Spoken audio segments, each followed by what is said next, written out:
Welcome to SurePass, where we share for you to learn and succeed. In this video, we will be discussing aid of minors or by means of motor vehicles or other similar means as one of the aggravating circumstances. Aid of minors or by means of motor vehicles or other similar means.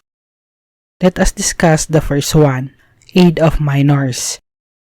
It refers to the aggravating circumstance wherein the offender employed the aid or assistance of a minor under 15 years old to commit a crime.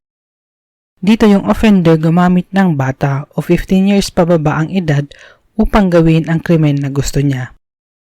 However, this provision of the Revised Penal Code was already amended by Republic Act 9344 and further amended by Republic Act 10630. Ang tawag na dito ay exploitation of minor. Exploitation of minor.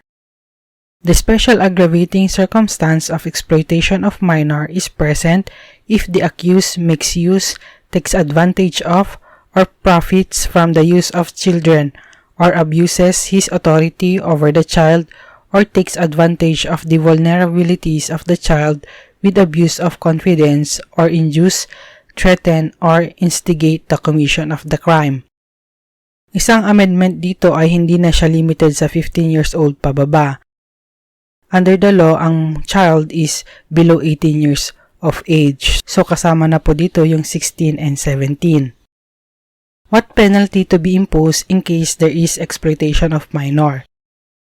The penalty prescribed by law for the crime committed in its maximum period.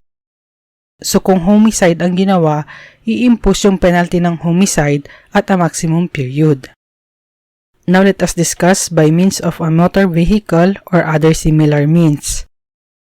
The use of a motor vehicle is aggravating when it is used either to commit the crime or to facilitate escape, but not when the use thereof was merely incidental and was not purposely sought to facilitate the commission of the offense, or to render the escape of the offender easier and his apprehension difficult.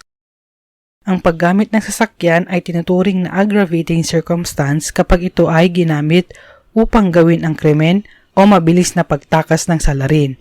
Ngunit hindi ito maituring na aggravating kung ang paggamit ng sasakyan ay hindi sinasadya at hindi layunin na gamitin ito para mas mapadali ang pagkakagawa ng krimen o pagtakas at hindi rin ito nagpapahirap sa pagdakip sa salarin. Example, si Juan ay nakasakay sa isang motorsiklo nang sundan at berilin niya sina Ariel at Lourdes na nagdulot ng kanilang kamatayan. Pagkatapos, tumakas siya mula sa pinangyarihan ng krimen gamit ang motorsiklo. Dito sa case na ito, the aggravating circumstance by means of motor vehicle was present. A motor vehicle was used as a means to commit the crime and to facilitate his escape after the consummation of his plan to kill Ariel and Lourdes. Thank you for watching. If you like this video, don't forget to share it and to subscribe.